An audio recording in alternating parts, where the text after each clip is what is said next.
రామ్మా.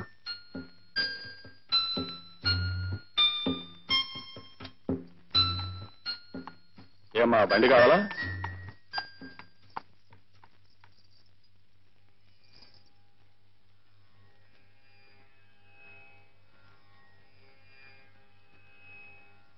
బాబు గారు, ఓ దౌర్భాగ్యుడి పాపానికి రూపం నా కడుపున ఊపిరి పోసుకుంది. అదృష్టాన్ని మించి ఆశించానేమో. జీవితాంతం మీ పాదసేవ చేసుకోవాలన్న నా కోరికగానే మిగిలిపోయింది. అందుకే పుట్టబోయే నా బిడ్డకి మీ పేరు పెట్టి పిలుచుకుంటాను. మీకు అభ్యంతరమా బాబు గారు? మీరే చెప్పేవారు శంకరాభరణం అంటే విషనాగు అని. ఆ విషకీటకం శంకరుడికే ఆభరణమైందని. నాలో రూపం దిద్దుకుంటున్న విషబీజం ఈ శంకరుడి పాదాల చెంతకు చేరుకోగలిగితే నాకు ఆనందం చాలు బాబు. ఎక్కడమ్మా?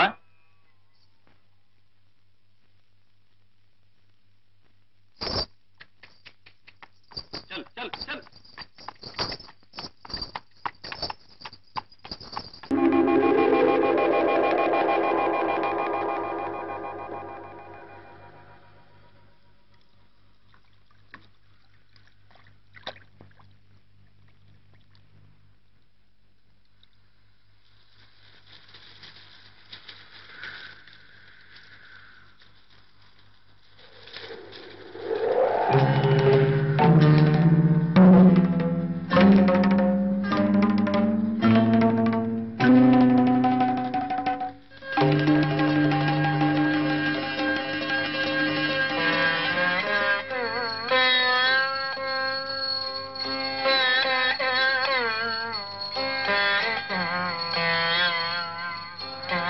అడుగులకు దండం పెడుతున్నావు ఏంటమ్మా? నీకు చెప్పాని మనకి తల్లి తండ్రి గురువు దైవం అని. ఆయన అడుగుతాడలు బాబు ఇవి. శంకర శాస్త్రి గారివా?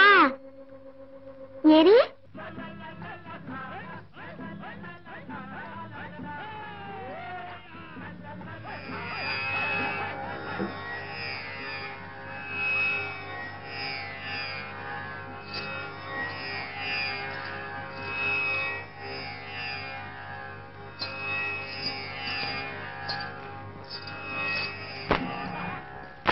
ఏం చెప్తావు నాన్న? బాబు గారు, మా అమ్మ నాన్న చచ్చిపోయారండి. దిక్కులేని అనాథం బాబు గారు. ఇంత ముద్ద పాడేస్తే పనిచేస్తూ సమర్పాదాల దగ్గరే పడి ఉంటారండి. ఇన్నేళ్ళు నిన్ను కంటికి రెప్పలా చూస్తుంది. నిన్ను వారి పాదాల దగ్గర చేర్చడానికి నాకు కలగన భాగ్యం నీకు కలిగితే అది మనసారా చూసి కన్ను మూయటానికి. నువ్వేం భయపడకమ్మా. ఎలాగోలా ఆయన ఇంట్లో చేరి ఆయన దగ్గర సంగీతం నేర్చుకుని ఆయనంత వాడిని అవుతాను చూడు.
రఘునందన సీతారమణ శ్రితజన పోషక రామ కారుణ్యాలయ భక్తవరద నిన్ను కన్నది కాను పురామ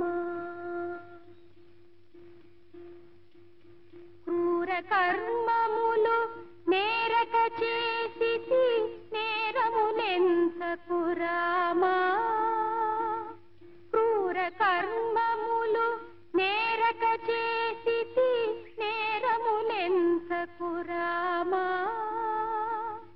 దారిద్ర్యము పరిహారము చేయవే దైవ శిఖామణి రామా.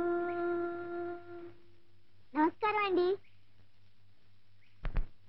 చిన్నపిల్లాడివి ఆ పాట పాడుతున్నావేంటి బాబు? భవసాగరం అంటున్నావి, అసలు ఆ మాటకు అర్థం తెలుసా? భవసాగరం అండి.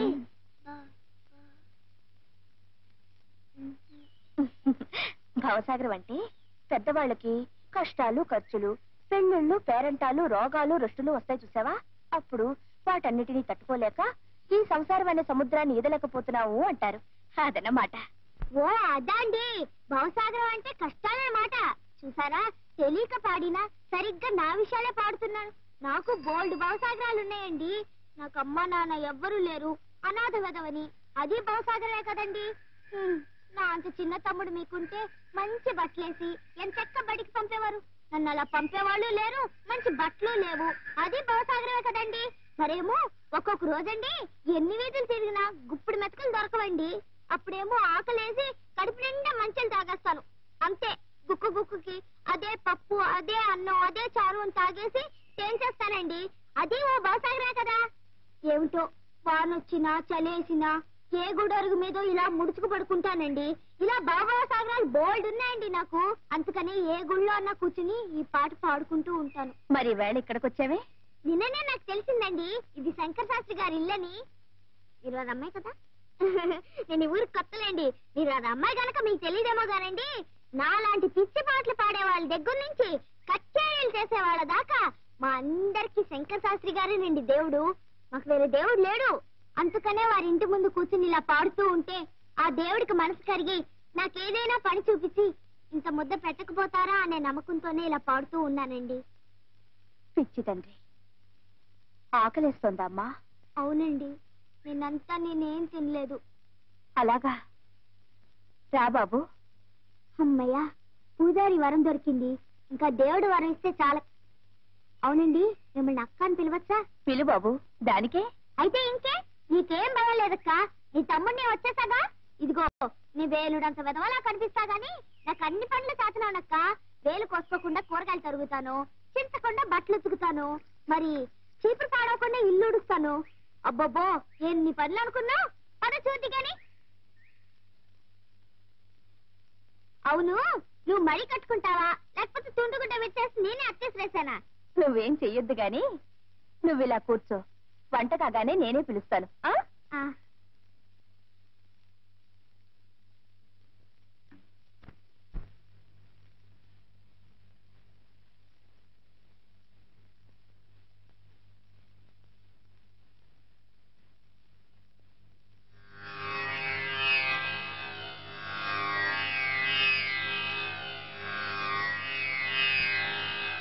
ఆ ఇంటి గుమ్మం తాకితేనే చాలు బాబు, తంబురి నాదం వినిపిస్తుంది.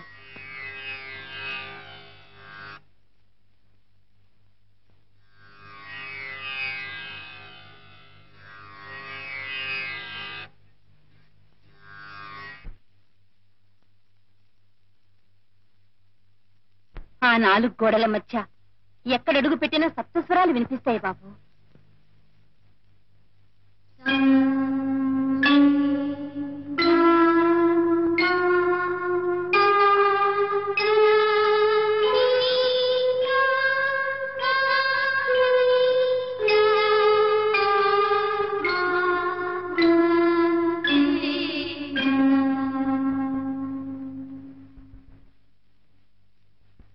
ఆ ఇల్లే సంగీత సరస్వతి ఆలయం బాబు.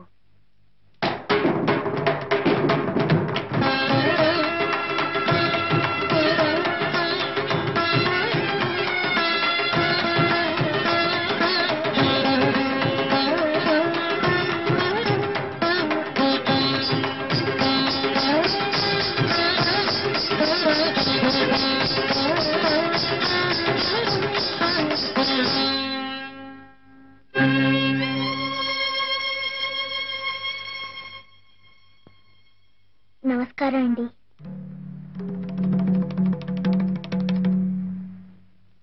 శారదా, ఈ కుంకం లోపలికి నువ్వు రానిచ్చావు? నేను కుంకన్ కాదు బాబు గారు, శంకరాన్ని. నేనేమో నువ్వు చెప్పక్క. పాపం దిక్కు మొక్కు లేని అనాథ పిల్లాడట నాన్న. ఇంత ముద్ద పడేస్తే ఇక్కడే పనిచేస్తూ పడుంటానన్నాడు. అందుకని జాలేసి నేనే ఉండమన్నాను. నిన్న కూడా తమ నీ మాట అడుగుదానే వచ్చాను బాబు గారు. తమ తలుపు తీసే లోపు ఆ ఎదురింట్లో ఉన్న భూసాలు లేరండి, వాళ్ళ అరుపులో కేకలు విని వాళ్ళని ఎక్కిరిస్తూ ఇలా ఇలా నడువుతారండి. తమ తలుపు తీసి తాప్పని ఒకటి ఇచ్చారు. తమరు కొట్టినా సరే కోసినా సరే మీ పాదాల దగ్గరే పడి ఉండాలని వచ్చాను బాబు గారు.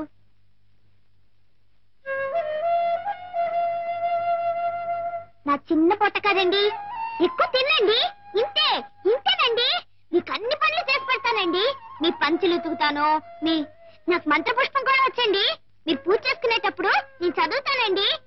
ఏమండి, మీరు స్నానం చేసేటప్పుడు మీ వీపు మీకు అందదు కదండి, అది కూడా నేను చదువుతానండి.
రాశానండి. ఇప్పుడు బ్రోచేవారెవరూరా అన్న పల్లవి మళ్ళీ వస్తుందన్నమాట. అది మీ ఇంట్లో రికార్డులు అవి చాలా ఉన్నాయి కదా? ఉన్నాయండి. ఈ కీర్తన ఎప్పుడైనా విన్నావా? విన్నాను మాస్టారు. ఎలా విన్నావో పాడు. బ్రోచేవారెవరూరా నిన్ను వినా రఘువరా. ఆపే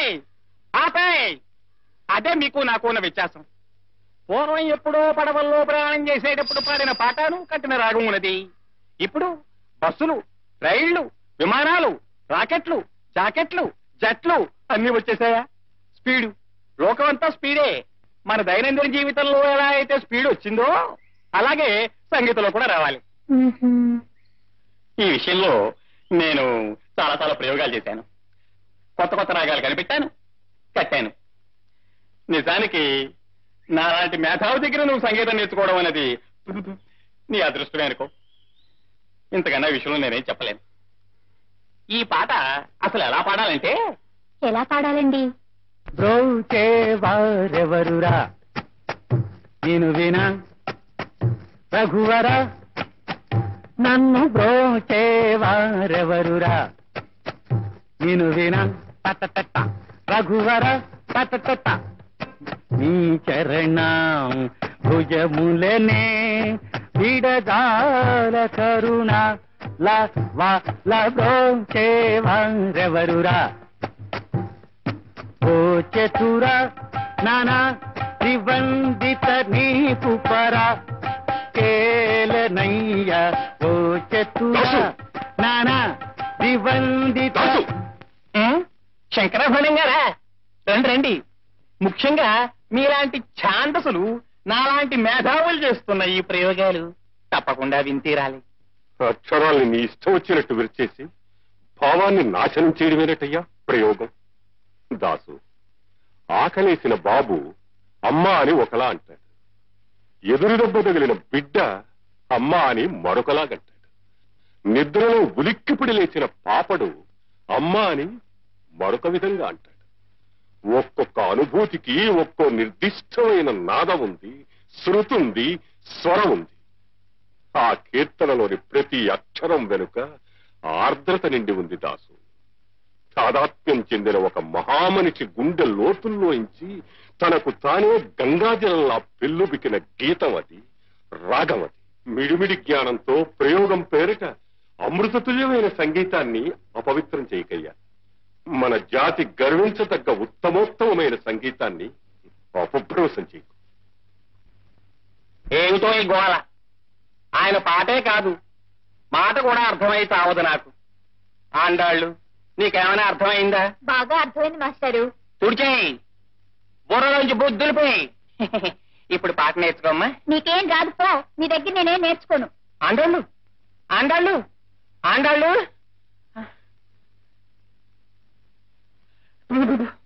బ్రోచేవారెవరు? బాబు గారు, ఇందాక మీరు ఆ లాల్చీ మాస్టర్తో అన్న మాటలన్నీ అర్థమయ్యాయి, కానీ ఆ ఒక్క ఆర్ద్రత అనే మాటే అర్థం కాలేదు బాబు గారు. ఈ ఆర్ద్రత అంటే ఏమిటి బాబు గారు? అది భాషకు అందని భావమురా, మనస్సును ద్రవింపచేసే భావన. అలాగా? అయితే ఆ మాస్టర్ పాటలో ఆర్ద్రత లేదా అండి? ఆర్ద్రత కాదు, జగతాళుంది, వెక్కిరింపుంది. ఆ రాగం ఆలాపిస్తే రాళ్లు కరిగి ప్రవహించాల. సంగీతం అన్నది ఒక వరం, భగవద్దత్తమైన శక్తి. దాన్ని అలా నవ్వులు పాలు చేయడం మహాపాతకం రా. అంటే బ్రోచేవారెవరురా అనకూడదన్నమాట. అనకూడదు. ఆ కీర్తన ఆలాపించే పద్ధతి అది కాదు.